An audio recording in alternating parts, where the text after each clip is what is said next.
करुणामयी माँ परम प्रभु श्री अरविंद सावित्री अध्ययन वर्गर समस्त भाई भौणी मानक माँ करुणा व्याख्या करें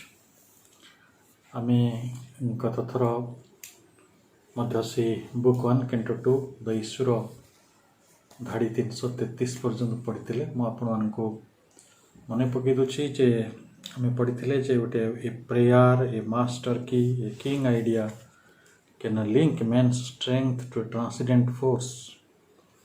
एक प्रार्थना एक महनीय कर्म एक समुच्च विचार मानसिक शक्ति को परात्पर शक्ति सहित संयुक्त कर दे पारे। जितेबले ये मास्टर एक्ट सहित किंग्स आइडिया सहित एवं ये प्रेयर सहित मनीष संयुक्त हुए सेतेबले मनीषर सामर्थ्य भगवान शक्ति सहित जोड़ी हो जाए एवं जितेबले सेटा हुए ता जीवन में कौन परिवर्तन हुए से विषय में आपन को कहुला। Then miracle is made to the common rule. तेणु जोटा साधारण स्वाभाविक जोटा साधारण गति साधारण चलणी कमन रूल साधारण विधि विधान अनुसार चलुची से गोटे असाधारणत्वर प्रकाटित हुए। तेणु निश्चित हम आम मानसिक चिंता चेतना रही जितेबले परमात्मा का शक्ति आम सहित जोड़ी हम से स्वाभाविक भाव आम गोटे असाधारणत्व को अनुभव कर अनुभव कर गोटे मिराकल आम one might deed can change the course of things. ये जो प्रार्थना आउ मास्टर एक्टर कथा कहला ये को आहरी भल शब्द से कहते माइटी डीड शक्तिशाली कर्म। ये शक्तिशाली कर्मटी आपणकर तपस्या हो पारे माँ सहित आपणकर संपृक्ति संयुक्ति हो पारे आपण तांको जतेबले निजर जीवन चलापथरे एकमात्र अवलंबन भाव ग्रहण करें एकमात्र इष्ट भाव ग्रहण करें आपण को जितेबाला तांकर प्रेम तांकर आलोक तांकर शक्ति आपण को टिके टिके स्पर्श कर स्वाभाविक भाव आम जीवन समस्त गतिविधि बदली जाऊ। निश्चय से कथा आम समस्ते अनुभव करम जीवन में किभली भाव में माँ साहाय्य माँ प्रेरणा आम जीवन में आसे। तेणु आम जीवन चलापथ केमी बदली जाए केमी साधारण आम गोटे असाधारण अवस्था भितर को चली जाऊ से कथा केते चमत्कार भाव में कहुई। One mighty deed can change the course of things. पुणी कहुच्छी a lonely thought becomes omnipotent. ताले मनीषर जो एकाकी मनीषटीए तार एकाकी जो गूढ़ भावना गोटे लोनली थॉट तार एकुटिया भावनाटीए बा तार जो एकांत भावनाटीए तो सहीटा दिने गोटे ओमनिपोटेंट खूब शक्तिशाली हो जाए अर्थात भगवान सहित संयुक्त हेले मनुष्यर किभली भाव में तार शक्तिर तार सामर्थ्यर गोटे विकास हुए एवं ता सांगरे से किभली भाव एक असाधारणत्व को अनुभव करे कथाटी आमको कहुला। तेणु आम देखुचु जे विवर्तन बहुत सहज होता है। आम एक जानू जे जोठी ये गोटे सचेतन शक्ति सहित आपण जोड़ी हो जाती से सामर्थ्य तार सीमा भितर रहे ना सी सामर्थ्यटी बेले बेले आप देखिए बहु असंभव संभव हुए। से आम सावित्री रे प्रथम पढ़ी जे all can be done if god's touch is there. तेणु भगवान स्पर्श पाइबा ठारू तांको शक्ति सामर्थ्य को निज भितर अनुभव करिया ठारू आउ बड़ उपलब्धि जगत रे किसी ना से इज मास्टर एक्ट एटा गोटे माइटी डीड आम से विषय पढ़ी तो आज अध्ययन 334 धाड़ी पृष्ठा 20। All now seems nature's massed machinery an endless servitude to material rule and long determination's rigid chain, her firm and changeless habits aping law, her empire of unconscious adept device, and all the claim of man's free human will। ताले आउ कौन कौन सब परिवर्तन हबार संभावना रही जितेबाला भगवान सहित आप संयुक्त होती शक्ति सहित आपण स्पर्श होची ଯେ ଅଲ୍ ନାଉ ସିମ୍ସ ନେଚର୍ସ ମାସ୍ରେ ମେସିନାରୀ। ତାହେଲେ ବର୍ତ୍ତମାନ এই ପ୍ରକୃତିର ବିଶାଳ ଯାନ୍ତ୍ରିକତା ମାଷ୍ଟ ମାନେ ଅତି ବସ୍ତୁଗତ, ଅତି ଘନୀଭୂତ, ଅତି କେନ୍ଦ୍ରିତ ତାର ମେସିନାରୀ, ତାର ଯାନ୍ତ୍ରିକତାଟିକୁ ଆପଣ ଅନୁଭବ କରିପାରିବେ ବା ଜାଣିପାରିବେ। ଏଇଟା ବହୁତ ଗୋଟେ ବଡ଼ ଜ୍ଞାନ, କାହିଁକି ନା ଆମେ ନେଚରଟାକୁ ଗୋଟେ ମେସିନାରୀ ଭଳି ଜାଣିନାହୁଁ। ଆମେ ଯେହେତୁ ତା ଭିତରେ ପାର୍ଟ ହେଇକି ରହିଛୁ, ଆମେ ତାକୁ ସତ୍ୟ ମନେ କରିଛୁ ଏବଂ ତାର ଯେଉଁ ଯାନ୍ତ୍ରିକ ଦିଗ ରହିଛି, କେମିତି ଭାବରେ ନେଚର ଆମକୁ ୟୁଜ୍ କରି କାମ କରି ନେଉଛି ବା ଆମେ ସାକ୍ଷୀ ପୁରୁଷ ଭାବରେ ରହିପାରୁନାହାନ୍ତି। ତେଣୁ ଆମ ଭିତରେ ପ୍ରକୃତିକୁ ବୁଝିଲା ଭଳି ଜ୍ଞାନ ଆମ ପାଖରେ ହେଉନାହିଁ। କିନ୍ତୁ ବର୍ତ୍ତମାନ ଯେତେବେଳେ ଆପଣଙ୍କୁ ସେହି ଶକ୍ତି ସାମର୍ଥ୍ୟଟି ମିଳିବ, ଆପଣଙ୍କ ପାଖରେ ସେ ଅସାଧାରଣତ୍ଵ ଆସିବ, ସେତେବେଳେ ସ୍ୱାଭାବିକ ଭାବରେ ଆପଣ ଏଇ ପ୍ରକୃତିର ସବୁକିଛି ଯାନ୍ତ୍ରିକତାଟିକୁ ଜାଣିପାରିବେ, ବୁଝିପାରିବେ। ଆଉ କ'ଣ ହେବ ନା ଏଣ୍ଡଲେସ୍ ସର୍ଭିଚ୍ୟୁଡ୍ ଟୁ ମେଟେରିଆଲ ରୁଲ୍। ତେଣୁ ସର୍ଭିଚ୍ୟୁଡ୍ କହିଲେ ଗୋଟେ ପରାଧୀନତା, ଆଉ ଏଣ୍ଡଲେସ୍ କହିଲେ ତାର କିଛି ଶେଷ ନାହିଁ, ଅଶେଷ। ତେଣୁ ଏଇ ଯେଉଁ ଅନ୍ତହୀନ ଏଣ୍ଡଲେସ୍ ପରାଧୀନତା, ତାକୁ ମେଟେରିଆଲ ରୁଲ୍, ଜଡ଼ଗତ ନିୟମଟାକୁ ଆପଣ ଗୋଟେ ପରାଧୀନତା ପରି ଲାଗିବ। ଆଚ୍ଛା, ଜୀବନ ହଉ, ସଂସାର ହଉ, ଜଗତ ହଉ, ତାରକୁ ଯାନ୍ତ୍ରିକ ଅନୁଭବ କରିବା, ତାର ଯେଉଁ ସର୍ଭିଚ୍ୟୁଡ୍, ତାର ଯେଉଁ ପରାଧୀନତାଟାକୁ ଅନୁଭବ କରିବା, ଏଇଟା କେଉଁମାନଙ୍କର ହୁଏ? ସାଧାରଣତଃ ଯେଉଁମାନେ ଗୋଟେ ବୈରାଗ୍ୟ ମଧ୍ୟକୁ ପ୍ରବେଶ କରୁଥାନ୍ତି। ପ୍ରଥମେ ବୈରାଗ୍ୟ କହିଲେ ବିଶେଷ ଅନୁରାଗ। ଆପଣ ବୈରାଗ୍ୟ କହିଲେ ଜଟାଜୁଟ ଛାଡ଼ିକି ସଂସାର ଛାଡ଼ିକି ପଳେଇବା ନାହିଁ, ବିଶେଷ ଅନୁରାଗ ଅନୁଭବ କରିବା। ମାନେ ଆମେ ସଂସାରଟାରେ ବଞ୍ଚୁଛୁ କିନ୍ତୁ ସଂସାରକୁ ବୁଝିନାହୁଁ। ସେମାନେ ସଂସାର ଭିତରେ ବଞ୍ଚିବେ କିନ୍ତୁ ସଂସାରକୁ ବୁଝିବେ, ଏତିକି ହେଉଛି ଫରକ। ତାହେଲେ ଏଇ ଜଗତଟି ଏକ ପରାଧୀନତା, ତାର ଗୋଟେ ସର୍ଭିଚ୍ୟୁଡ୍ ଅଛି, ସେ ଗୋଟେ ମେକାନିକାଲ ରୁଲ୍ ଅନୁସାରେ ଗତି କରୁଛି, ତାର ଜଡ଼ଗତ କିଛି ନିୟମ ରହିଛି, ମେଟେରିଆଲ ରୁଲ୍। ଏଇ କଥାଟିକୁ ଆପଣ କିଭଳି ଭାବରେ ବୁଝିବେ? ତେଣୁ ଜୀବନ ସମ୍ପର୍କରେ, ଜୀବନ ସମ୍ପୃକ୍ତ ଥିବା ବସ୍ତୁ ଜଗତ, ପ୍ରାଣୀ ଜଗତ, ଉଦ୍ଭିଦ ଜଗତ, ଯାହା ଯାହା ବି ଆମ ଚାରିକଡ଼େ ରହିଛି, ସେ ଆକାଶ ଠାରୁ ପାଣି ପବନ ପର୍ଯ୍ୟନ୍ତ ଯେତେ ସବୁ ନେଚରର ଏଲିମେଣ୍ଟସ୍ ରହିଛି, ସମସ୍ତଙ୍କ ବିଷୟରେ ଆମର ଜ୍ଞାନଟି ଧୀରେ ଧୀରେ ପରିବର୍ତ୍ତିତ ହେବ, ପରିସଂସ୍କରିତ ମଧ୍ୟ ହେବ। ସାଧାରଣ ଚେତନାରେ କ'ଣ ହୁଏ? ଯେତେବେଳେ ଆପଣ ଅସାଧାରଣ ନଥିଲେ, ଅର୍ଥାତ୍ ସାଧାରଣ ଥିଲେ, ଭଗବାନଙ୍କର ସ୍ପର୍ଶ ଆପଣ ହେଇନଥିଲା, ସେଇଭଳି ଗୋଟେ ଶକ୍ତିଶାଳୀ ସ୍ପର୍ଶ ଆପଣଙ୍କ କ୍ଷେତ୍ରରେ ଘଟିନଥିଲା, ତାହେଲେ ସିଏ ଆଉ ସେ ତା ମିଷ୍ଟ୍ରି ଭିତରୁ କାହିଁକି ଯିବ? ପାଣି ପବନ ମାଟିର ପାଣି, ସେ କାହିଁକି ତା ମିଷ୍ଟ୍ରି ଭିତରୁ ଯିବ? ସେତିକି ଏଠି ଖାଦ୍ୟ ଫଳେଇବି, ମୁଁ ଚାକିରି କରିବି, ପାଠ ପଢ଼ିବି, ଏମିତି ଜଗତରେ ସମସ୍ତେ ବଞ୍ଚୁଛୁ, ମୁଁ ସେମିତି ବଞ୍ଚିବି। ତେଣୁ ମେଟେରିଆଲ ରୁଲ୍ ସର୍ଭିଚ୍ୟୁଡ୍ ଭିତରକୁ ସେ ପ୍ରବେଶ କରିବ ନାହିଁ, କିମ୍ବା ନେଚର୍ସର ମାସ୍ର ମେସିନାରୀକୁ ସେ ବୁଝିବ ନାହିଁ। ତାହେଲେ ବର୍ତ୍ତମାନ ଆପଣଙ୍କୁ ଯେତେବେଳେ ପରମାତ୍ମାଙ୍କର ଜ୍ଞାନ ଉଦୟ ହେବ, ଆପଣଙ୍କ ଭିତରେ ଅସାଧାରଣତ୍ଵ ପ୍ରକଟ ହେବ, ଏସବୁ କଥା ଗୁଡ଼ିକ ସ୍ୱାଭାବିକ ଭାବରେ ଆପଣଙ୍କୁ ବୁଝିବା ଭିତରକୁ ଆସିବ। ଆପଣଙ୍କର ମନ ଭିତରକୁ, ଆପଣଙ୍କର ବିଶ୍ଳେଷଣର କ୍ଷମତା ଭିତରକୁ, ଆଉ ମାନେ ଯେଉଁଟାକୁ ଜ୍ଞାନ ପ୍ରଜ୍ଞାନ ଭିତରକୁ ଏଇଟା ପ୍ରବେଶ କରିବ। ଆଉ କ'ଣ ହେବ? ଏଣ୍ଡ ଲଙ୍ଗ ଡିଟରମିନେସନ୍ସ ରିଜିଡ୍ ସେନ୍।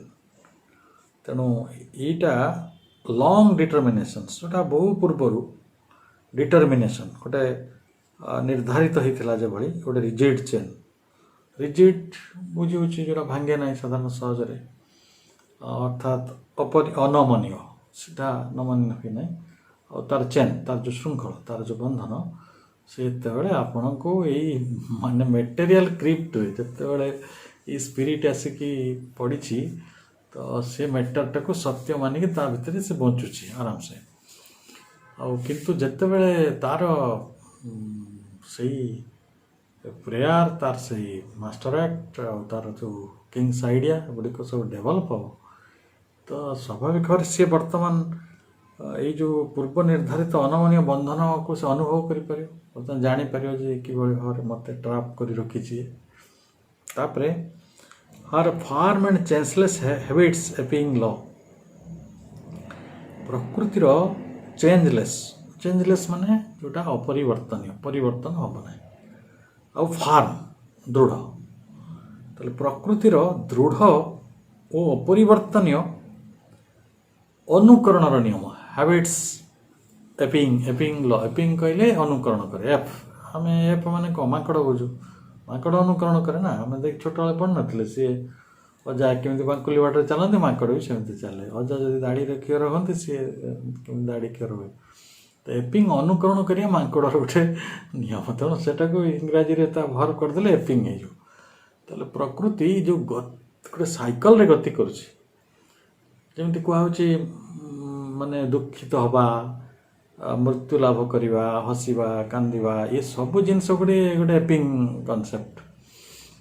କାରଣ ଯେତେ ପର୍ଯ୍ୟନ୍ତ ଆମ ଭିତରେ ଡିଲାଇଟ୍ ଆସିନାହିଁ, ଆମେ ଯେଉଁ ପ୍ଲିଜର ଗୁଡ଼ାକ ଅନୁଭବ କରୁଛୁ, ଜୟ ଗୁଡ଼ାକ ଅନୁଭବ କରୁଛୁ, ସେଇଟା ଅନେକ ସମୟରେ କ'ଣ ହେଉଛି, ଗୋଟେ ଅନୁକରଣ ଭିତରୁ। ଆପଣ ପରିବେଶରେ ଯଦି 10 ଲୋକ ଖୁସି ଅଛନ୍ତି, ତାହେଲେ 11ତମ ଲୋକଟି କିଛି ସମୟ ଦୁଃଖୀ ରହିପାରେ, କିନ୍ତୁ ପୁଣି ସୁଖୀ ହେଇଯିବାର ଚାନ୍ସ ଅଛି। ଏପିଂ ଆସିଯିବ, ନେଚର ତାକୁ କରେଇଦେବ। ଆଉ ଯଦି ସମସ୍ତେ ଦୁଃଖୀ ହେଇ ବସୁଛନ୍ତି, ଆଉ ଜଣେ ଆସିଲେ ସେ ଦୁଃଖୀ ହେଉଛି। ଖାଲି ସେତିକି କଥା ନୁହେଁ, ଜଗତର ଅନେକ କଥା। ଧରନ୍ତୁ ଆମେ ବିବାହ କରିବା, ସନ୍ତାନ ଜନ୍ମ କରିବା, ପାଠ ପଢ଼ିବା, ଚାକିରି କରିବା, ସନ୍ତାନ ଆମ ପରିବାରକୁ ପାଳନ କରିବା, ଏଇଟା ସବୁ କ'ଣ, ହଟି ସେଠି ଇଏ ଗୋଟେ ଅନ୍ୟମାନଙ୍କ ଠାରୁ ଦେଖା ଶିଖା କଥା। ଏପିଂ ଯେମିତି ଅନ୍ୟମାନେ ବଞ୍ଚୁଛନ୍ତି, ଆମେ ସେମିତି ବଞ୍ଚିବାକୁ ଚେଷ୍ଟା କରୁଛେ। ତାକୁ ଆମେ ସଂସ୍କୃତି କହୁଛେ, ସଭ୍ୟତା କହୁଛେ, ସାମାଜିକତା କହୁଛେ। ତ ଏଇସବୁ କଥା ଗୁଡ଼ିକ ଭଲ ଭାବରେ ଆପଣ ବୁଝିଯିବେ, ତାହେଲେ you will now become a sociologist. ସମାଜଟା କେମିତି ତା'ର ଟ୍ରାଇବାଲ୍ କନସେପ୍ଟକୁ ନେଇକି ଆଗକୁ ବଢ଼ୁଛି, କେମିତି ଜୀବନ ସମାଜ ସହିତ ବନ୍ଧା ହେଇକି ରହିଛି, ଯେଉଁ ବିଷୟରେ ଆଜି ମୁଣ୍ଡ ଖେଳୁନି ମଣିଷ, ସେଦିନ ସେ ତାକୁ ବୁଝିବ। ତା'ର ରିଜିଡ୍ ଲଟିକୁ ଆଉ ତା'ର ଚେଞ୍ଜଲେସ୍ ଲ ଗୁଡ଼ିକୁ ସେ ବୁଝିବାକୁ ଚେଷ୍ଟା କରିବ। ଯେ ଭଲ ମଣିଷ କ'ଣ, ଖରାପ ମଣିଷ କ'ଣ, ନୈତିକତା କ'ଣ, ଅନୈତିକତା କ'ଣ, ସେ କିଭଳି ଭାବରେ ସମ୍ବନ୍ଧ ମାନେ ପ୍ରକୃତି ସହିତ ସମ୍ବନ୍ଧ ରଖିଛି, ସମାଜ ସହିତ ସମ୍ବନ୍ଧ ରଖିଛି, ଯାହା ଯାହା ସବୁ କେତେ ଦୃଢ଼ ଭାବ ରହିଛି, ତା'ର ସେ ବଦଳି ପାରିବନି, ଅଲଗା ହେଇପାରିବନି। ଯଦି ଅଲଗା ହୁଏ, ତାକୁ ଲୋକେ ସହଜରେ ଗ୍ରହଣ କରିବେ ନାହିଁ, ତାକୁ ଅସାମାଜିକ କହିବେ, ନାନା କଥାରେ ସେ ପଡ଼ିଯିବ। ତେଣୁ ଇଏ ଗୋଟେ ବଡ଼ କଥାଟି ହେଲା, ଆମେ ନେଚର ସର୍ଭିଚ୍ୟୁଡ଼, ତା'ର ଗୋଟେ ଆଜ୍ଞାଧୀନ ଦାସ ହେଇକି ରହିଛୁ ନେଚର। ଆଉ ନେଚର ଯେଉଁ ପ୍ରକାର ଏପିଂ ଲରେ ଆମକୁ ଚଳେଇছে, ଆମେ ସେମିତି ଚାଲିଛୁ। ତା'ଠାରୁ ଟିକେ ବାହାରିଗଲେ ଆପଣଙ୍କୁ ସବୁବେଳେ ବାଡ଼ି ମିଳୁଛି ନା ମିଳୁନି, ଦଣ୍ଡ ମିଳୁଛି, କିଏ ନା କିଏ କିଛି ଟୋକି ଦେଉଛି, ଗାଳି ଦେଉଛି, କଥା କହିଦେଉଛି, ଗୋଟେ ଇମ୍ପିଚ୍ କରିଦେଉଛି, ଏଇଟା ଏମିତି ହେବା କଥା ନା ଏମିତି ହେବା କଥା। ତାହେଲେ ଆପଣଙ୍କ ପାଖରେ ଏଠି ଗୋଟେ ତାକୁ ଭାଙ୍ଗିଲା ଭଳି କିଛି ବ୍ୟବସ୍ଥା ନାହିଁ। ଆପଣ ଏଟାକୁ ଧୀରେ ଧୀରେ ବୁଝିବେ। ଯଦି ବୁଝିବେ, her umpire of unconscious depth device, depth କହିଲେ ନିପୁଣ, କୌଶଳପୂର୍ଣ୍ଣ, ଡିଭାଇସ୍ ଯେଉଁ ତା'ର ନିପୁଣ ଯାନ୍ତ୍ରିକ ସାଧନର ସାମ୍ରାଜ୍ୟ, ତାକୁ ଆପଣ ବୁଝିବେ। କାହାର? ପ୍ରକୃତିର। ସେଇଟା କି ସାହାଯ୍ୟ ନା ଏମ୍ପାୟାର ଅଫ୍ ଅନକନସିୟସ୍। ଶବ୍ଦ ଗୁଡ଼ିକ ଦେଖନ୍ତୁ, ଏଇ ଯେଉଁ ଅଜ୍ଞାନତାର ସାମ୍ରାଜ୍ୟ, ମହାରାଜ୍ୟ। ତେଣୁ ସେଠି ଅଜ୍ଞାନତାର ଯେଉଁ ନିପୁଣ ଯାନ୍ତ୍ରିକତାର ଡେପ୍ଥ ଡିଭାଇସ୍ର ଆମେ କିଭଳି ଭାବରେ ଦାସ ହେଇକି ରହିଛୁ, କିଭଳି ଆମ ଅଜ୍ଞାନତାର ଏକ ବିରାଟ ସାମ୍ରାଜ୍ୟ ଗଢ଼ିଛୁ, ସେଇ କଥାଟା ବୁଝିବ। ତ ମୁଁ ଆଜି ଗୋଟେ ଟକ୍ ଶୁଣୁଥିଲି, ସେଥିରେ ଗୋଟେ ଜାଗାରେ ଜଣେ ସନ୍ଥ କହୁଛନ୍ତି ଯେ ଯେତେବେଳେ ଅବତାରମାନଙ୍କର ଆବିର୍ଭାବ ହୁଏ, ସେମାନେ ଆସିକି ଦେଖନ୍ତି ଜଗତରେ ମଣିଷ ଗୋଟେ ଏମିତି ଅନ୍ଧକାର ଭିତରେ ରହି ଖୁସି ହେଉଛନ୍ତି। ଏଇ ହଣାକଟା, ଏଇ ଦେଶ ବିଦେଶ ଅଶ୍ଳୀଳତା ଭିତରେ ରହିକି କେତେ ଖୁସିରେ ଅଛନ୍ତି। କାଳାତିପାତ କରୁଛି, ଜଣେ ଜନ୍ତୁକୁ ଜିତି ହେଉଛି, ସେ ଖୁସି ହେଉଛି, ଜଣେ ଜଣକୁ ହାଣି ଦେଉଛି, ସେ ଖୁସି ହେଇଯାଉଛି। ଦେଖ, ମୁଁ ମୋ ଶତ୍ରୁକୁ ହତ୍ୟା କରିଦେଲି। ତ ଏଇଭଳି ଗୋଟେ ନିର୍ବୋଧତା ଭିତରେ ଯେତେବେଳେ ମଣିଷଟି ଗତି କରୁଛି, ଆମ ଜଗତରେ ହେଉନି, ଆମ ରାଜନୈତିକ ପାର୍ଟିମାନେ କେମିତି ଲଢ଼େଇ ହେଉଛନ୍ତି। ସମସ୍ତଙ୍କ ପାଖରେ ଦୋଷ ଦୁର୍ବଳତା ରହିଛି, ଏଟା ନୋ ଡାଉଟ୍। ସେମାନେ ସବୁ ନିଜ ପ୍ରାଣିକତାର ମହାନ ପ୍ରତିଭ, ତାଙ୍କ ଭଳିଆ ପ୍ରାଣିକ ସତ୍ତା ସବୁ ସହଜରେ ମିଶେ ନାହିଁ। ମାନେ ଲାଗେ କଂସ, ରାବଣ ସେମାନଙ୍କର ଯେଉଁ ପ୍ରାଣିକତା, ଆସୁରିକତା ଥିଲା, ଯେଉଁଟା ସବୁ ଏମାନଙ୍କ ଭିତରେ ବସା ବାନ୍ଧିଛି। Nobody is free from that. ସେଇ ଜଗତରେ କିନ୍ତୁ ସେଠି କ'ଣ ହୁଏ, ଜଣେ ଜଣକୁ ହରେଇ ଦେଲେ ଆଉ ଜଣ କେତେ ଖୁସି ହେଇଯାଏ। ଏମିତି ହେଉଛି ନା। ଏଇଟା ହେଉଛି ଏଇ ଜଗତର ଏମ୍ପାୟାର ଅଫ୍ ଅନକନସିୟସ୍ ଡେପ୍ଥ ଡିଭାଇସ୍। କିଭଳି ଭାବରେ ଗୋଟେ ନିପୁଣତାର ସହିତ ସେଠି ଖୁସି ବି ଲଗେଇ ଦିଆଯାଇଛି। ନେଚର ଆପଣଙ୍କୁ अन्य को पराभूत कले, अन्य को अपमान कले, अन्य को दलित कले, अन्य को हैरान कले, अन्य को असुविधार पकई पारे मनीष खुशी भी होगी। आ निजर आधिपत्य विस्तार कले लोक भी खुशी हो। देख मो मोर आधिपत्य विस्तार कलु, मत देख केते लोक मानुंट, मत केते लोक खातिर कर सब कौन व्हाट इज इट इग्नोरेंस। ताले annul the claim of man's free human will, ये कौन करे, एनुल कर दिया, रद्द कर दिए, कैंसल कर दिए, मना कर दिए, अस्वीकार कर दिए। क्या कौन अस्वीकार करे ना, claim of man's free human will, मनीषर जो मुक्त चिंतन को, तार मुक्त बंचाटा को से क्लेमटा को सी रद्द कर दिया अज्ञानता। कहतु जगत रे आम आम अंतर चेतना रे जो चिंता सब रही सेटा पवित्र हो कि अपवित्र हो, आपण ताको प्रकाश करें कि कहीं ना आपण चारिकड़े एपरी जेलखाना अच्छी, एभली भाव अज्ञानतार राजनीति चली जो भली भाव सब टाबूज रही, सोशल कस्टम्स रही, बिलीफ रही, आपणकर सोशिएबिलिटी, मोरालिटी, रिलीजन जो बाटे समस्ते घेरिक रही। मत लगे माने एपरिक आम राष्ट्र मध्य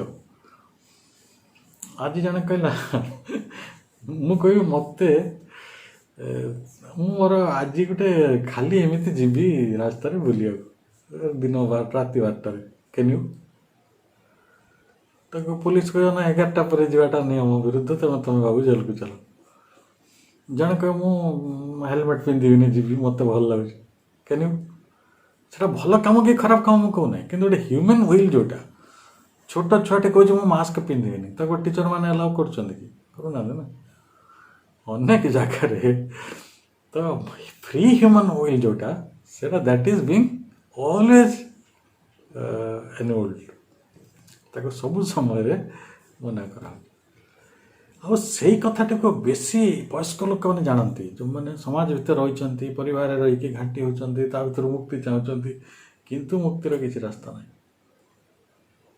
अच्छी धरा जो आम देखा जगत रे निजर पुओ झील नाती नातुणी स्वामी स्त्री जो आम पारिवारिक जीवन सब रखी आम चारिकड़े सामाजिक जीवन सब रखी आम भाई भौणी बंधु कुटुंब आम अनुष्ठान मानक आम कलिग आम जो जाऊे आउ गोटे परस्पर को सही जो मैंने सब आम सहयोगी अच्छा आपण से सहित खुशी हूँ बा असुखी हूँ किसी जाए कि तादर मुक्तिर बाट ना फ्री ह्यूमन व्हिल सीटी काम कर कारण that is all will that will annulled that will be cutted ताले जेहेतु यहीटा गोटे एपिंग लॉ ये चली आसूची अनुकरण कर मैंने आप देखिए जगत रे बहुत जिनस एपिंग नुहे बहुत जिनस श्राद्ध करवा भी गोटे एपिंग पूजा करवा गोटे एपिंग किए कही धूप जाड़ी बुलेले पूजा हम बोली तेणु घंटी बजा ठार आरंभ करी आम जगत रे जहाँ भी किसी करुचे अनेक जिनस आम बाहागर व्रतघर आम पूजा मानक आमर चलबारे आम खाइबारे आम पिंधारे बहुत जिन खाली अनुकरण कराई बंचा हो फ्री ह्यूमन व्हिल से कार्यकारी होना आते पर्यंत से भारी निपुण आदि सेमती मनीष किए जन्म है जी अलग कथा कहते कहे ये गोटे यहाँ गोटे जगत छड़ा लोकटी नहीं धरतु आप गोटे उदाहरण दूसरी बीरूटर जड़े कवि थे लेबानन तो तांको ना हूँ कौन तांको चित्त भाई महापुरुष गोटे बही लिखिं से होती खलील जिब्रान। खलील जिब्रान कहले जे आमे सब मनीष माने निज घरटी निजे तैयारी करुन जगतर आउ समस्ते निज घर तैयारी करते गोटे पिंपुड़ी भी गोटे उई भी गोटे चढ़ई भी समस्ते बाघ भी ता निज गुंफा खोजी निए केवल मनीष हूँ गोटे प्राणी जार घरटी से निजे तैयारी करे ना से अन्य मान द्वारा घर तैयारी करे कहे यहाँ मुझे तैयारी कर ठीक अच्छे केवे करुथुव अतीतर मनीषटी ମାନେ ଗୋଟେ ବାଉଁଶ ପୋତିଲା, ତାକୁ ନଡ଼ା ବିଛେଇଲା କି ପତ୍ର ଆଣିକି ଡାକିଲା, ସେ ମଣିଷଟାକୁ ଧନ୍ୟବାଦ ଦେବା କଥା ସେ କହୁଛନ୍ତି, କାରଣ ସେ ନିଜ ଘରଟା ନିଜେ ତିଆରି କରୁଛି। ତାହେଲେ ସଭ୍ୟତାଟା କ'ଣ? ନିଜ ପାଇଁ ନିଜ କାମଟି ନ କରିବା। ଅସଭ୍ୟତାଟା ହେଲେ ନିଜ ପାଇଁ ନିଜ କାମଟି କରିବା। କେଡ଼େ ବଡ଼ ଚିନ୍ତାଟିଏ ସେ ଦେଇଛନ୍ତି ଦେଖନ୍ତୁ। ତାହେଲେ ଆପଣ ଯଦି ଏବେ ମୁଁ କହିବି ଯେ ଆପଣ ଯାଆନ୍ତୁ ନିଜ ପାଇଁ ନିଜେ ଗୋଟେ ଘରକୁ ରହିବେ, ଆପଣ ରାଜି ହେବେ? ଫ୍ରି ମେନ୍ସ ୱିଲ୍ଟା ଏଇ ଜଗତରେ କାମ କରିବ ନାହିଁ ବା କରୁନାହିଁ। ଏଇ କଥାଟିକୁ ଆପଣ କେତେବେଳେ ଅନୁଭବ କରିବେ? ଏଇ ବନ୍ଧନଟିକୁ ଆପଣଙ୍କ ଚାରିକଡ଼େ ଥିବା ବସ୍ତୁଗତ ସାମ୍ରାଜ୍ୟ ଆଉ ଆପଣଙ୍କ ଚାରିକଡ଼େ ଥିବା ଯେଉଁ ନୀତି ନିୟମ ଧର୍ମ ନୈତିକତାର ଯେଉଁ ବିରାଟ ସବୁ ଗମ୍ବୁଜ ତିଆରି କରାହେଇଛି କାନ୍ଥ ଗୁଡ଼ାକ, ତାକୁ ସବୁ ଆପଣ ଅନୁଭବ କରିବେ କେତେବେଳେ? ଯେତେବେଳେ ଆପଣଙ୍କୁ ଏଇଭଳି ଗୋଟେ ଭଗବାନଙ୍କର ଜ୍ଞାନ, ଭଗବାନଙ୍କର ଶକ୍ତି, ଭଗବାନଙ୍କର ସ୍ପର୍ଶ ଆପଣଙ୍କୁ ପ୍ରାପ୍ତ ହେବ ଏବଂ ତା ଦ୍ୱାରା ଆପଣଙ୍କ ପାଖରେ ଅସାଧାରଣ ସାମର୍ଥ୍ୟ ବୃଦ୍ଧି ହେବ। ତେଣୁ ଆମେ ଯେଉଁ ମହାପୁରୁଷଙ୍କ କଥା ଆଲୋଚନା କଲେ ସେମାନେ ସବୁ ସେଇଭଳି ସ୍ପର୍ଶ ପାଇଥିବା ମଣିଷ। ତାହେଲେ ମନୁଷ୍ୟର ପ୍ରକୃତି ବଦଳି ପାରିବ ନାହିଁ ବୋଲି ବୈଜ୍ଞାନିକମାନେ କହୁଛନ୍ତି, ମନୋବୈଜ୍ଞାନିକ। ଯେଭଳି ତା ପାଖରେ ଗୋଟେ ସ୍ୱାର୍ଥପରତା ରହିଛି, ତାର ସେଲ୍ଫିଶନେସ୍। ଦେଖନ୍ତୁ ଗୋଟେ ଜାଗାରେ ଖାଦ୍ୟ ରନ୍ଧା ହେଉଛି, କେତେଜଣ ମଣିଷ ଅଛନ୍ତି ଯେଉଁମାନେ ଭାବିବେ ଯେ ଅନ୍ୟମାନେ ଖାଇଲେ ମୁଁ ଖୁସି, ସେ ଅନ୍ୟମାନେ ବି ଖାଆନ୍ତୁ, ମୋତେ ବି ଟିକେ ମିଳିଯାଉ। ଠିକ୍ ଅଛି, ଗୋଟେ ଜାଗାରେ ମିଠା ବଣ୍ଟା ହେଉଛି। ମାନେ ଆମେ ଜଗତର କିଛି ବି ଉଦାହରଣ ଆପଣ ସେଇ ସେନ୍ସରେ ନିଅନ୍ତୁ ଯେ men cannot be free from selfishness, କାରଣ ସେଟା ତାର ଇନବିଲ୍ଟ ଯେ ମୋ କଥା ମୋର ଟିକେ କାମ ହେଇଯାଉ, ମୋର ପିଲାମାନଙ୍କର, ମୁଁ ଭଲ ପାଉଥିବା ମଣିଷମାନଙ୍କର, ମୁଁ ଅନୁଗ୍ରହ କରୁଥିବା ମଣିଷମାନଙ୍କର ଟିକେ ସେବା ହେଇଯାଉ। ସେଇ କଥାଟି କି ମଣିଷ ମଧ୍ୟ ତାର ଈଶ୍ୱରଙ୍କ ଉପରେ ଆରୋପ କରିଛି। ମଜାର କଥା ଦେଖିବେ, ଆମେ କହୁ ଭଗବାନ ତାଙ୍କ ଭକ୍ତମାନଙ୍କୁ ରକ୍ଷା କରନ୍ତି। ଏଇଟା କେତେ ଦୂର ଠିକ୍? ଭଗବାନ କ'ଣ ତାଙ୍କର ଅଭକ୍ତମାନଙ୍କୁ ରକ୍ଷା କରନ୍ତିନି? କିଏ ଏଇଟା ପ୍ରମାଣ କରିପାରିବ? ଭଗବାନ ଯେତେବେଳେ ଅନ୍ନ ବସ୍ତ୍ର ଠାରୁ ବସ୍ତ୍ର ଛାଡ଼ି ଦିଅନ୍ତୁ, ଅନ୍ନର କଥା କହିବି, ପାଣିର ଜଳର କଥା କହିବି, ପବନର କଥା କହିବି, ଆଲୋକର କଥା କହିବି, ସେ ଯେଉଁ ବ୍ୟବସ୍ଥା କରିଛନ୍ତି ସେ କ'ଣ ଖାଲି ତାଙ୍କ ଭକ୍ତମାନଙ୍କ ପାଇଁ କରିଛନ୍ତି? ଅନ୍ୟମାନଙ୍କ ପାଇଁ କରିନାହାନ୍ତି। ତାହେଲେ କିନ୍ତୁ ମଣିଷ ତା ସେଲ୍ଫିଶନେସ୍ଟାକୁ ସେଇଠି ଆରୋପ କରିଦେଉଛି। ତାହେଲେ ଯଦି ମଣିଷ ବଦଳି ପାରିବ ନାହିଁ, ତାହେଲେ ସିଏ କ'ଣ କରୁଛି? ଗୋଟେ ସ୍ଥାୟୀ ଗୁଳା ଭିତରେ ବଞ୍ଚିବା। ଚିତ୍ତ ଭାଇ ଏଇ ଶବ୍ଦରେ ଭାରି ଭଲ ପାଉଥିଲେ, ଗୁଳା ଭିତରେ ବଞ୍ଚିବା ମାନେ କାରଖାନାର ପେଞ୍ଚ ହେଇକି ବଞ୍ଚିବା। ମଣିଷ ସେଇ କାମଟି କରେ। ଆମେ କ'ଣ କରିବାକୁ ଚାହୁଁ ନା ଅନ୍ୟ ସ୍କୁଲରେ ଯେମିତି ହେଉଛି ତେଣୁ ଆମ ସ୍କୁଲରେ ଏମିତି ହେବ। ଏଇଟା ଏପିଙ୍ଗ ଲ, କାହିଁକି ଆମ ସ୍କୁଲରେ ଆଉ ଗୋଟେ ନୂଆ କିଛି ହେଇପାରିବନି।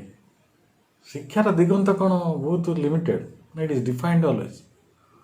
ସେଠି କ'ଣ ଇନୋଭେଟିଭ୍ କିଛି ନାହିଁ, ନୂତନତ୍ୱ କିଛି ନାହିଁ।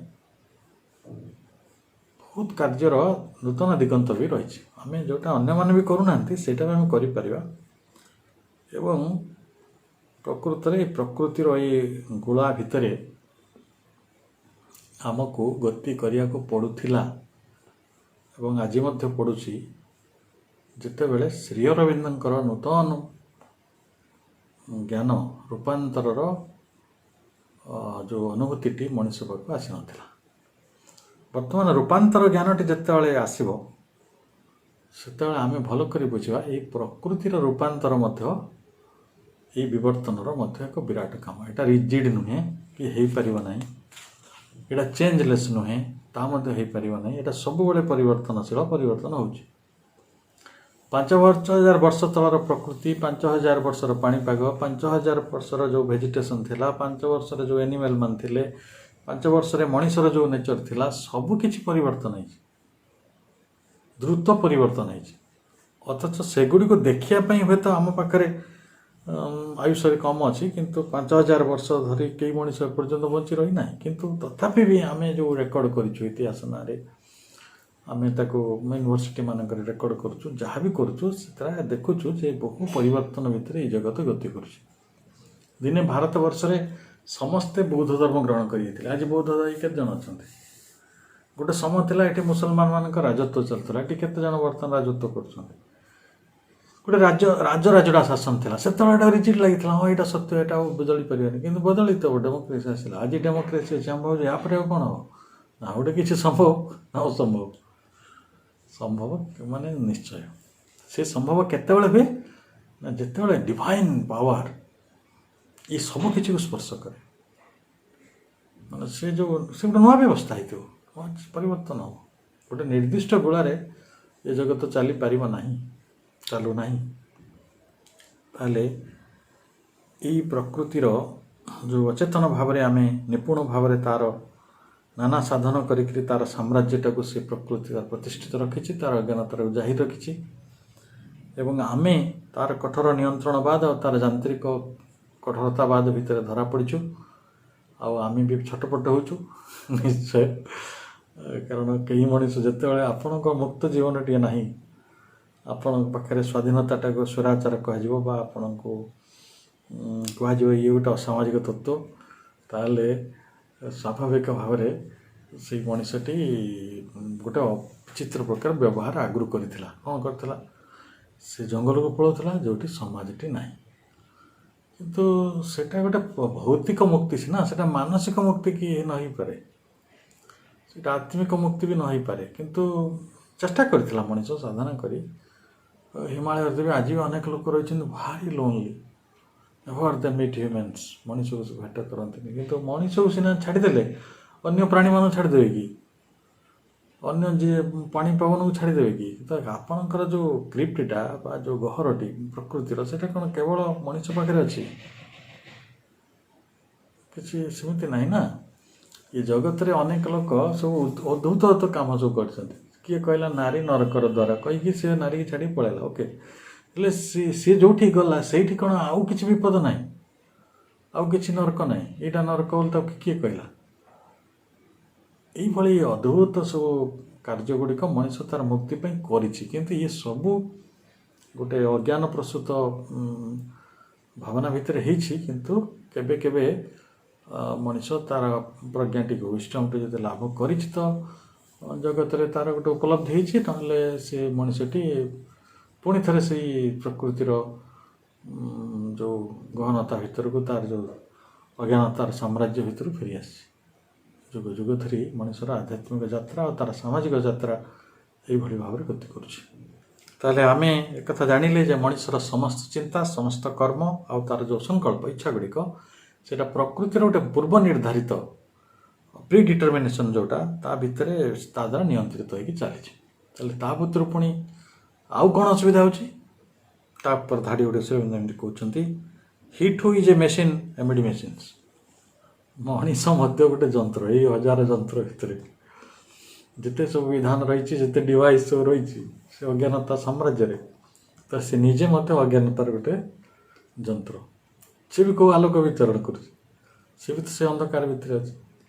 ତେଣୁ ଗୋଟେ ଯନ୍ତ୍ରରାଜିମାନଙ୍କ ଭିତରେ ଯେମିତି କାରଖାନାର ପେଞ୍ଚ ହେଇଯିବା, ଏଇଟାକୁ କୁହନ୍ତି। ପେଞ୍ଚ ମାନେ ସ୍କ୍ରିଉ, ଯେଉଁଟା ଯେଉଁ ଗୋଟେ ଆପଣଙ୍କର ଗାଡ଼ିରେ ଗୋଟିଏ ସ୍କ୍ରୁ ଯଦି କେଉଁଠି ଢିଲା ହେଇଗଲା, ହୁଏତ ଆପଣ ଗାଡ଼ିଟି ଅଚଳ ହେଇଯିବ। ଗାଡ଼ି ଗୋଟେ ବଡ଼ ଯାନ୍ତ୍ରିକତା, ପେଞ୍ଚଟି ତା ଭିତରେ ଗୋଟେ ଯାନ୍ତ୍ରିକତା। ସେଇଭଳି ହ୍ୟୁମାନ୍ ବିଙ୍ଗର କ'ଣ କାମ ଅଛି? ନେଚର ଅଜ୍ଞାନତା ଭିତରେ ପ୍ରଭାବମାନ। ତେଣୁ he too is a machine amid machines. ଏଇସବୁ ଯନ୍ତ୍ରରାଜିମାନଙ୍କ ମଧ୍ୟରେ ସେ ନିଜେ ମଧ୍ୟ ଗୋଟେ ଯନ୍ତ୍ର। A piston brain pumps out the shapes of thought. ଆଉ ତା'ର ମସ୍ତିଷ୍କଟି, ତା'ର ପିଷ୍ଟନ୍ ବ୍ରେନ୍, ମସ୍ତିଷ୍କର ଯେଉଁ ପିଷ୍ଟନ୍ଟି, ସେ କ'ଣ କରୁଛି? Pumps out the shapes of thought. ଚିନ୍ତା ଗୁଡ଼ାକୁ ଖାଲି ପମ୍ପ କରୁଛି, ଫିଙ୍ଗୁଛି। ପମ୍ପ କରେ, ପାଣିଟାକୁ ବାହାର କରିକି ଫିଙ୍ଗେ ନା, ସେଇଭଳି ଆମ ମସ୍ତିଷ୍କଟା ଚାଲୁଛି ତା'ର ଗୋଟେ ମେସିନ୍ର ପିଷ୍ଟନ୍ ଭଳିଆ। ଆଉ ତା ଭିତରୁ ପମ୍ପସ୍ ଆଉଟ୍ ହେଉଛି କ'ଣ ଗୋଟେ ଚିନ୍ତା ଗୁଡ଼ା। ପ୍ରକୃତରେ ଯିବ ଆପଣ ଭାବୁଥିବେ କି ନିଜ ଚିନ୍ତା ବିଷୟରେ ଯେ ଥରେ ସଚେତନ ହେବେ, ଆପଣ ପାଗଳ ଲାଗିବ। ଆମର ଗୋଟିଏ ସୌଭାଗ୍ୟ ବି ପ୍ରକୃତି ଦେଇଛି ଆମକୁ, ଆମେ ଆମର ଚିନ୍ତାମାନଙ୍କ ଭିତରେ ସଚେତନ ନୁହେଁ। ଯଦି ଆପଣ ସବୁ ଚିନ୍ତା ଉପରେ ସଚେତନ ହେବେ, ସବୁ ଚିନ୍ତା ଉପରେ, ଏଇଟା ଗୋଟେ ମର୍ଣ୍ଣିଂରୁ ଇଭିନିଂ ଆପଣ ଶୋଇଲା ବେଳୁ ଦେଖିବେ ଆପଣ ଟିକେ ପାଗଳ ଲାଗିବ। ଓହୋ, ମୋ ମୁଣ୍ଡଟା କେତେ ଚିନ୍ତା ତିଆରି କରୁଛି, ଏତେ ଚିନ୍ତା କ'ଣ ସମ୍ଭବ? କ'ଣ ଚିନ୍ତା ନ କରୁଛି? କିନ୍ତୁ ଯେତେବେଳେ ସାଧକ ହେବେ ଆପଣ, ସେତେବେଳେ ଆପଣ ଚିନ୍ତା ଗୁଡ଼ିକ ଉପରେ ନିୟନ୍ତ୍ରଣ ପାଇବେ, ଚିନ୍ତା ଗୁଡ଼ିକୁ ସଂଗଠିତ କରିବେ, ଚିନ୍ତା ଗୁଡ଼ିକୁ ଗୋଟିଏ ନିର୍ଦ୍ଦିଷ୍ଟ ଧାରାରେ ନେବେ। ବୈଜ୍ଞାନିକମାନେ ସେଇଟା କରୁଥିବାରୁ ସେମାନେ ବୈଜ୍ଞାନିକ, ଯେଉଁମାନେ ଦାର୍ଶନ ଚିନ୍ତା କରୁଛନ୍ତି ସେମାନେ ଦାର୍ଶନିକ, ଯେଉଁମାନେ କବିତ୍ୱରେ ଚିନ୍ତା କରୁଛନ୍ତି ସେମାନେ କବି, ଯେଉଁମାନେ ଲେଖାରେ କରୁଛନ୍ତି ସେମାନେ ଲେଖକ, ଯେଉଁମାନେ ଶିକ୍ଷାରେ ତାକୁ ନିୟୋଜନ କରୁଛନ୍ତି ସେମାନେ ଶିକ୍ଷାବିତ୍। ତେଣୁ ଆପଣଙ୍କ ଚିନ୍ତାଟିକୁ ଯଦି ସଂଗଠିତ କଲେ, ନିୟନ୍ତ୍ରିତ କଲେ, ତାହେଲେ ଆପଣ ସେଇ ବ୍ୟକ୍ତିତ୍ୱରେ ପରିଣତ ହେବେ। ଏଇ ଜଗତରେ ଯେଉଁମାନେ ଯାହା ବି କିଛି ହେଇଛନ୍ତି ସେମାନେ ତାଙ୍କ ଚିନ୍ତା ରାଜ୍ୟଟାକୁ ସଂଗଠିତ କରିଛନ୍ତି। କିନ୍ତୁ ସାଧାରଣ ମଣିଷର କ'ଣ ହୁଏ? ଗୋଟେ ଛୋଟ ଛୁଆ ତା ଚିନ୍ତା ରାଜ୍ୟକୁ ଦେଖିଛନ୍ତି କି? ସେ କ'ଣ ଯେ ଚିନ୍ତା କରେ, କ'ଣ କହୁଥାଏ, ଆଉ ତା ଅପେକ୍ଷା ଆମ ଅବସ୍ଥା ଆହୁରି ସାଂଘାତିକ। ତେଣୁ ଚିନ୍ତା ରାଜ୍ୟରେ ଆମେ ଗୋଟେ କେବଳ ୱି ପମ୍ପସ୍ ଆଉଟ୍, ହଜାର କୋଟି ଚିନ୍ତା ଏସବୁ ରହିବ କେଉଁଠି? ଆପଣଙ୍କ ଦେଖନ୍ତୁ, କମ୍ପ୍ୟୁଟରରେ ଆପଣ ଯାହା ବି ଫିଡ୍ କରନ୍ତୁ ସେଇଟା ଯେମିତି ରହୁଛି, ଆପଣଙ୍କ ବ୍ରେନ୍ରେ ଯାହା ଫିଡ୍ କରୁଛନ୍ତି ସେଇଟା ରହୁଛି, କୁଆଡ଼େ ଯିବ? ଏଇଟା ବିଶ୍ୱଗତ ଜଗତ। ତେଣୁ ଚିନ୍ତା କରନ୍ତୁ, ମଣିଷ କ'ଣ କରିସାରିଲାଣି, ଏଇଟା କ'ଣ ହେଇସାରିଛି? ମାନେ କେବଳ ସେ କ'ଣ ଚିନ୍ତା କରେ? କିଛି ଆଲୋକିତ ଚିନ୍ତା। ଯେହେତୁ ତା ପାଖରେ ଆଲୋକିତ ଚିନ୍ତାର କିଛି ଉପାୟ ନାହିଁ, ତେଣୁ ସିଏ ଯେଉଁ ଅନାଲୋକିତ ଚିନ୍ତା କରୁଛି ସେଇ ଚିନ୍ତା ଗୁଡ଼ିକରେ ପୃଥିବୀ ଭରିଗଲାଣି। ତ ତାର ଭାଇବ୍ରେସନ୍ ଭିତରେ ଆମେ ରହୁଛୁ। ଅସଲ ବାତାବରଣଟି ଆମ ବାୟୁ ନୁହେଁ, ଅସଲ ବାତାବରଣ ଆମ ପାଣି ପବନ ନୁହେଁ। ଅସଲ ବାତାବରଣଟି ହେଉଛି ଆମ ପାଖରେ ଯେଉଁ ସ୍ପନ୍ଦନ ଆସୁଛି ଚିନ୍ତାର। ସବୁ ଚିନ୍ତା ଅବତରଣ କରେ। ଯେତେବେଳେ ଶ୍ରୀଅରବିନ୍ଦଙ୍କ ପାଖକୁ ଏଇ ବିବର୍ତ୍ତନର କଥା ଆସିଥିବ, ଯେତେବେଳେ ରୂପାନ୍ତରର କଥା ସବୁ ଆସିଥିବ, ସେତେବେଳେ ସେଇଟା ଅବତରଣ କରିଥିବ। କେହି କାଉ ବ୍ରେନ୍ ଜନ୍ମ ହେଉନି ଚିନ୍ତା ଗୁଡ଼ା ଧରିକି ସାଙ୍ଗରେ। ବ୍ରେନ୍ ଗୋଟେ ମେସିନ୍, ସେ ମେସିନ୍କୁ ବାକି ଚିନ୍ତା ଗୁଡ଼ା ଅବତରଣ କରୁଛନ୍ତି। କାହାର ମସ୍ତିଷ୍କକୁ, ନ୍ୟୁଟନଙ୍କ ମସ୍ତିଷ୍କକୁ ଗୋଟେ ଅଲଗା କଥା ଅବତରଣ କରୁଛି, ସାଧାରଣ ମଣିଷକୁ ଯିଏ ମର୍ଡରର ଅଛି, ଯିଏ ଗୋଟେ ଅପରାଧୀ ଅଛି, ତା ଚିନ୍ତାକୁ ଅଲଗା ଜିନିଷ ଅବତରଣ କରିହେଉଛି। ତାହେଲେ ଏ beating heart କଟ୍ସ out emotions ମୋଡ୍ସ।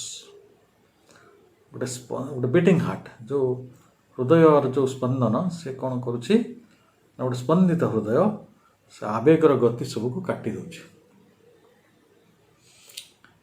ଇମୋସନ୍ସର କଟ୍ସ out emotions ମୋଡ୍ସ। ଆମ ମଣିଷର ଏହା ହେଉଛି। ତାହେଲେ ଗୋଟେ ସ୍ପନ୍ଦିତ ହୃଦୟ, ଆବେଗର ଯାହା ସବୁ, ଆମ ଇମୋସନ୍ ନାନା ପ୍ରକାର ଅଛି। ଆମ ହାର୍ଟ ଆଉ ଇମୋସନ୍ଟା କେଉଁଠି ଜାଗ୍ରତ ହେଉଛି? ଆମର ଯେଉଁ ଇମୋଟିଭ୍ ସେନ୍ସେସ୍ ଭିତରୁ ତିଆରି ହେଉଛି। ଆପଣ ଗୋଟେ ଜିନିଷ ଦେଖିଲେ, ଗୋଟେ ଜିନିଷ ଭାବିଲେ, ଆପଣ ଜିନିଷ ଗୋଟେ ଶୁଣିଲେ, ଆପଣଙ୍କର ଯେଉଁ ପ୍ରତିକ୍ରିୟା ଗୁଡ଼ିକ ହେଉଛି, ସେ ପ୍ରତିକ୍ରିୟା ଗୁଡ଼ିକୁ ଆପଣ ଆବେଗ ସେନ୍ସରେ ନେଇପାରନ୍ତି। ହାର୍ଟ କ'ଣ କରୁଛି? ଆପଣ ହୃଦୟ ସେ ଆବେଗର ଗତି ସବୁ କାଟିକି ବଞ୍ଚୁଛି। ବର୍ତ୍ତମାନ ଉପାୟ ନାହିଁ। ତାପରେ କୁହାଯାଉଛି an insentient energy fabricates a soul। ତାହେଲେ ଗୋଟେ ଇନସେଣ୍ଟିଏଣ୍ଟ କହିଲେ ସଂଜ୍ଞାହୀନ ଶକ୍ତି, ସେ ଆମ ଅନ୍ତରାତ୍ମାଟାକୁ ଫେବ୍ରିକେଟ୍ସ ଏ ସୋଲ୍, ଆମ ଆତ୍ମାକୁ ଗଢ଼ି ତୋଳୁଛି। ଏ କଥାଟି ଆମେ କିଭଳି ବୁଝିବା? ଯେ ଆମେ ପ୍ରକୃତି ଗୋଟେ ବିଶାଳ ଯନ୍ତ୍ର ବୋଲି ଆମେ ଜାଣିଲେ, ଏବଂ ସେଇ ବିଶାଳ ଯନ୍ତ୍ର ଭିତରେ ଆମେ ମଧ୍ୟ ଗୋଟେ ମଣିଷ ଯନ୍ତ୍ର ହେଇକି ରହିଛୁ। ଆଉ ଯଦିଓ ମନୁଷ୍ୟ ହେଉଛି ବିବର୍ତ୍ତନର ଶ୍ରେଷ୍ଠ ଉପାଦାନ, ବିବର୍ତ୍ତନଟା ବେଶୀ ମଣିଷ ଉପରେ କାମ କରିବ। କଥା ଆମେ ଅଲଗା ଆଲୋଚନାରେ କରିଥିଲେ ଯେ 1000 ବର୍ଷ ତଳରୁ ଯେମିତି ଗାଈ ଥିଲେ, ବଳଦ ଥିଲେ, ମେଣ୍ଢା ଥିଲେ, ଯେମିତି ଛେଳି ଗଧ ଥିଲେ, ଘୋଡ଼ା ଥିଲେ, ସେମିତି ସେମାନେ ରହିଛନ୍ତି, କିଛି ପରିବର୍ତ୍ତନ। କିନ୍ତୁ ମଣିଷର ପରିବର୍ତ୍ତନ, କାରଣ ମଣିଷଟା ଶରୀରରେ ଯେତିକି ନୁହେଁ, ତାର ମନ ପ୍ରାଣରେ ସେ ବେଶୀ ବଢ଼ିଥାଏ, ପରିବର୍ତ୍ତନ ହୋଇଥାଏ। କାରଣ ସେମାନଙ୍କର ଯେହେତୁ ମନ ନାହିଁ, ତାଙ୍କୁ ମନ ସ୍ତରରେ ପରିବର୍ତ୍ତନ ହେବାର ନାହିଁ। ଆଉ ପ୍ରାଣଟା ସହଜରେ ପରିବର୍ତ୍ତନ ହେଲା ଭଳି ବିଷୟ ନୁହେଁ। ତେଣୁ ହେଉଛି ବହୁତ ଏଥର 1000 ବର୍ଷ ତଳେ ଗାଈମାନଙ୍କର ଯାହା ରୂପରେଖ ଥିଲା, ଆଜି ଦୁନିଆରେ ବଦଳିଛି। ସେମାନେ କିଏ ଜର୍ସି ହେଲାଣି, ସେ ଗୋଟେ ଅଲଗା ପ୍ରକାର ଖାଦ୍ୟ ଖାଇଲାଣି, ଅଲଗା ପ୍ରକାର ପରିବେଶରେ ରହିଲାଣି। କିନ୍ତୁ ଯାହା ବି ହଉ, ସେ ଗୋଟେ ଭୌତିକ ପରିବର୍ତ୍ତନ, କିନ୍ତୁ ମାନସିକ ପରିବର୍ତ୍ତନ ନୁହେଁ। ତାହେଲେ आमे जेतेबेले गोटे सर्वश्रेष्ठ यंत्र जेहेतु आम पाखे मन रही विवर्तन आम बड़ यंत्र आमे तथापि भी आम मनटी गोटे बड़ कारखाना आम मस्तिष्कटी गोटे बड़ कारखाना कौन तैयारी उत्पादन करे चिंता उत्पादन करे pumps out the shapes of thought ताले जदि से प्रबल चिंता गुड़ी को तैयारी करे से चिंता माने कौन करती ना आम स्पंदित हृदयटी आवेगर गति सब काटिकुटी बंचु थाए आम अंतरात्मा निश्चेतनार से कारखाना रे रही ताले आम रक्त मांसर गोटे रचना भितर सते जेपरी आम आत्मा छंदी होकर रही जदिओ से हूँ सृष्ट जगतर स्वयं एक वस्तु मध्य प्रतीत होते ये जगतर सृष्टि भितर से विश्वगत हो रही ऑब्वियस और the figure of the world reveals the science of a tied chance repeating her old steps in circles around matters binding posts ताले कौन होची और the figure of the world reveals the science जगतर रूपावली यही सब लक्षण प्रकाश करुछंती कौन प्रकाश करुछंती किंबा और the figure of the world reveals the science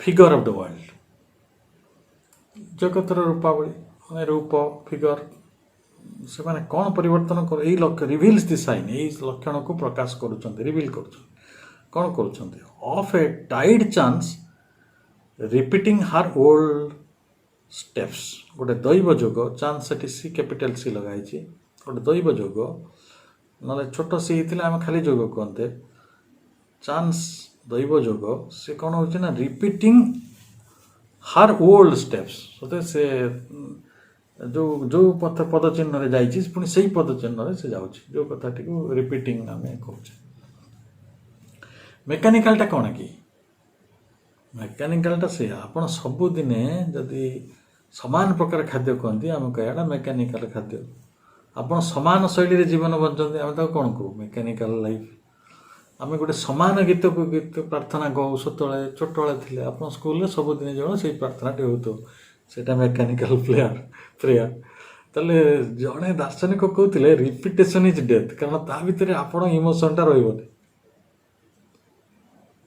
से कहुई जो your heart beating heart cuts out emotions modes ता सहित जन गोटे आप सबुदिन गोटे प्रार्थना लिखत सबुदिन प्रार्थना टेगा माँ कर ना आम ध्यान प्रार्थना कौन पढ़ु गोटे प्रार्थना तो कर पारता राधाज प्रेयर लिखिदे से दिन गाता कर सबुदिन अलग अलग प्रार्थना लिखिं यहाँ ट्रू कनेक्शन कारण तांकर जो सोल्टी मेकानिकल नुहे जो जगार से रिपीट कर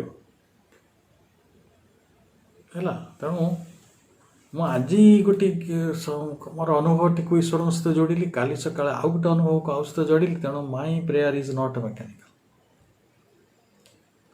ठीक है तेणु गोटे प्रकार कार्य कर बसवा सब गोटे मेकानिकल अवस्था को तैयारी कर आम अनुष्ठान फनुष्ठान एटा सब कहीं आप किस समय बोर लगे तार कारण दे रिपीट दिस थिंग्स नुआ करी किसी भाभी पारती कि चिंता करती they simply repeat this whole steps तेणु आज प्रकृति मध्य से कथा कर बचुची repeating her old steps in circles around matters binding post बड़ा चमत्कार शब्द श्रीरंद्र यूज कर बाइंडिंग पोस्ट देखी ना जो बेंगला पकाती जो बेंगला पका को आम गोटे मैदानी पोछ मझे पोता ही तो सेंटर से बाइंडिंग पोस्ट सी तारी बाइंडिंग पोस्टा किए ना मेटर माने सबुठार गुरुत्वपूर्ण टी वस्तु ये जगह अच्छी कि नहीं प्रकृति किए मना करद जड़े राजा को कह तमें गोटे राज्य नब कि तमें गोटे माने गोटे साधनाटे नब कि गोटे गीतटे नब कि गोटे कवित्व को नब से कवित्वटा तो पैसा हेल्ले भी मिल पार पर देखिया राज्यटा काला हाथ पड़े जाओ तेणु मेटरटा मेटर्स बाइंडिंग पोस्ट रे इन सर्कल सी स्टेप गुड़ा खाली पकाऊ बेंगला पड़ू सीधा कथा ବାଲେଶ୍ୱରୀ ଭାଷାରେ ତାକୁ କୁହନ୍ତି ପତୁଳି ପକେଇବା। ନଡ଼ା ବିଛେଇଦେବେ, ତାପରେ ବଳଦକୁ ବାନ୍ଧିଦେବେ। ସେ ବଳଦଟା ଯେଉଁ ତା ଚାରିକଡ଼େ ବାଇଣ୍ଡିଂ ପୋଷ୍ଟ ଚାରିକଡ଼େ ଯେଉଁ ଘୁରିବ ତାକୁ ଆମେ ତାର ରିପିଟିଂ ଷ୍ଟେପ୍ସ ବୋଲି କହିବା। ଷ୍ଟେପ୍ ରିପିଟ୍ କରୁଛି ନା, ସେ ଗୋଟେ ଜାଗାରେ ଖାଲି ଘୁରି ବୁଲୁଛି। ତେଣୁ ଏଠି ମେଟରଟା ହେଲା ମଇଦାଣ୍ଡି, ଆଉ ତା ଚାରିକଡ଼େ ଗୋଲା ଆକାରରେ ଆମେ ଖାଲି ବୁଲୁଛୁ। ଠିକ୍ ଅଛି, ଆମେ ଏତିକି ଆଜି ପଢ଼ିଥିବା। ଆସନ୍ତା ଥରକୁ ଏଇ ଧାଡ଼ି ଗୁଡ଼ିକର ବ୍ୟାଖ୍ୟା ଆଉ ଥରେ କରିବା। ଆଉ ଭାଇ ଭଉଣୀମାନଙ୍କୁ ନିବେଦନ, ସମସ୍ତେ ଆମେ ଟେଷ୍ଟ ସହିତ ପଢ଼ିଲେ ୟାର ଆନନ୍ଦଟି ବହୁଗୁଣିତ ହୋଇପାରିବ। ଆଉ ମା ଆଉ ଶ୍ରୀ ଅରବିନ୍ଦଙ୍କର ପଦ୍ମ ପାଦରେ ଆମେ କୃତଜ୍ଞତା ପ୍ରକାଶ କରିବା ଯେ ଆମକୁ ଏକ ଅଧ୍ୟୟନ କରିବାର ଗୋଟେ ସୁଯୋଗ ଦେଇଛନ୍ତି। ତେଣୁ ତାଙ୍କୁ ପ୍ରଣାମ ପୂର୍ବକ ତାଙ୍କଠାରୁ ଆଶୀଷ ଭିକ୍ଷା କରି ଆଜିର ଆଲୋଚନାକୁ ଏଠି ରଖୁଛି। ଧନ୍ୟବାଦ।